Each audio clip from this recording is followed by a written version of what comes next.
Hi hello ಎಲ್ಲರಿಗೂ ನಮಸ್ಕಾರ. Ma'am story ಚಾನೆಲ್ಗೆ ಸ್ವಾಗತ. ಇವತ್ತಿನ ವಿಡಿಯೋದಲ್ಲಿ ಎಗ್ ರೋಲ್ ಹೇಗೆ ಮಾಡೋದು ಅಂತ ನೋಡೋಣ. ತುಂಬ ಟೇಸ್ಟಿ ಮತ್ತು ಸಿಂಪಲ್ ಆಗಿ ಹೇಗೆ ಎಗ್ ರೋಲ್ ಮಾಡೋದು ಅಂತ ನೋಡ್ಕೊಂಬರೋಣ ಬನ್ನಿ. ತವಾ ತಗೊಂಡು ಚಪಾತಿ ಹಾಕೊಂಡಿದ್ದೀನಿ. ಚಪಾತಿ ಆಲ್ರೆಡಿ ನಾನು ಮಾಡಿಟ್ಕೊಂಡಿದ್ದೀನಿ. ಸೊ ಅದ್ರ ಮೇಲೆ ಎಗ್ ಬಂದು ಈ ರೀತಿ ಹಾಕೊಳ್ಳೋಣ.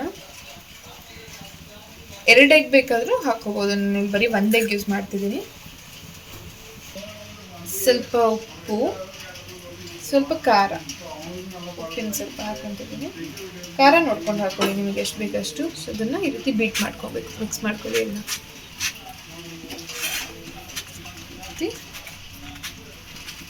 ಬೀಟ್ ಮಾಡ್ಕೊಳ್ಳಿ. ನೆಕ್ಸ್ಟ್ ಈಗ ಇದನ್ನ ಫ್ಲಿಪ್ ಮಾಡ್ಕೊಬೇಕು. ಈ ರೀತಿ ನೋಡ್ತಿದ್ದೀರಲ್ಲ, ಏನಿದೆ ಫ್ಲಿಪ್ ಮಾಡ್ಕೊಳ್ಳಿ. ಈ ರೀತಿ ಆಯಿಲ್ ಏನು ಹಾಕೋದು ಬೇಡ, ಬಿಕಾಸ್ ಆಲ್ರೆಡಿ ಚಪಾತಿಗೆ ನಾವು ಹಾಕಿರೋದ್ರಿಂದ ಆಯಿಲ್ ಏನು ಬೇಕಿಲ್ಲ.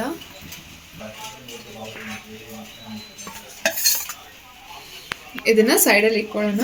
ಸ್ವಲ್ಪ ಎಣ್ಣೆ ಹಾಕೊಳ್ಳೋಣ, 1 ಟೇಬಲ್ ಸ್ಪೂನ್ಸ್ಟು.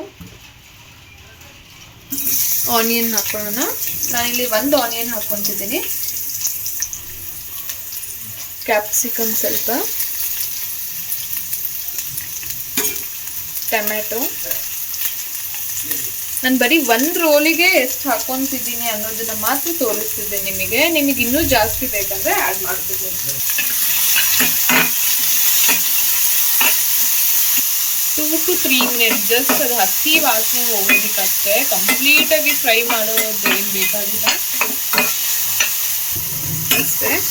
ಆಫ್ ಮಾಡ್ಕೊಳ್ಳೋಣ ಗ್ಯಾಸ್ನ. ಈಗ ಈ ರೀತಿ ಹಾಕೊಳ್ಳೋಣ ಇದ್ರ ಮೇಲೆ.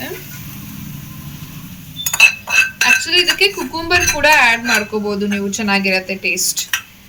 ಕುಕುಂಬರ್ ಆ್ಯಡ್ ಮಾಡ್ಕೋಬಹುದು ನೀವು. ಈಗ ಇದಕ್ಕೆ ಟೊಮ್ಯಾಟೊ ಕೆಚಪ್ನ ಹಾಕೊಳ್ಳೋಣ. ನೋಡ್ಕೊಳ್ಳಿ ನಿಮ್ಗೆ ಎಷ್ಟು ಬೇಕು ಟೊಮ್ಯಾಟೊ ಕೆಚಪ್ ಅಷ್ಟು ಹಾಕೊಳ್ಳಿ. ಈಗ ಮಯೋನೀಸ್ನ ಹಾಕೊತಿದ್ದೀನಿ. ಈಗ ಚಿಲ್ಲಿ ಪೌಡರ್ ಹಾಕೊತಿದ್ದೀನಿ. ನಿಮಗೆ ಗರಂ ಮಸಾಲ ಬೇಕಾದ್ರೆ ನೀವು ಹಾಕೋಬಹುದು. ಈಗ ಇದನ್ನ ಫೋಲ್ಡ್ ಮಾಡ್ಕೊಳ್ಳೋಣ.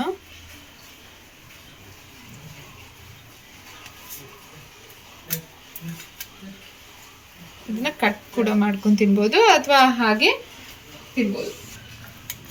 ಮಕ್ಕಳಿಗೆಲ್ಲ ಬಾಕ್ಸಿಗೆ ಹಾಕ್ಕೊಡ್ಬೋದು, ತುಂಬ ಚೆನ್ನಾಗಿರುತ್ತೆ. ವೆಜ್ ಕೂಡ ಹೀಗೆ ಮಾಡ್ಕೊಳ್ಳೋದು. ಎಗ್ ಹಾಕೋಬಿಡಿ, ಬರೀ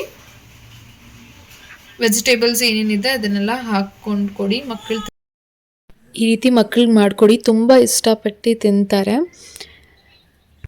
ಯಾರೆಲ್ಲ ಇನ್ನೂ ನನ್ನ ಚಾನಲ್ನ ಸಬ್ಸ್ಕ್ರೈಬ್ ಮಾಡ್ಕೊಂಡಿಲ್ಲ ದಯವಿಟ್ಟು ಸಬ್ಸ್ಕ್ರೈಬ್ ಮಾಡ್ಕೊಳ್ಳಿ. ಪಕ್ಕದಲ್ಲಿರುವಂತಹ ಬೆಲ್ ಐಕಾನ್ನ ಕ್ಲಿಕ್ ಮಾಡಿ. ನೆಕ್ಸ್ಟ್ ಯಾವ ಥರ ವಿಡಿಯೋಸ್ ಬೇಕು ಅಂತ ಕೂಡ ಕಮೆಂಟ್ ಸೆಕ್ಷನಲ್ಲಿ ತಿಳಿಸ್ಬೋದು. Thank you. Keep watching.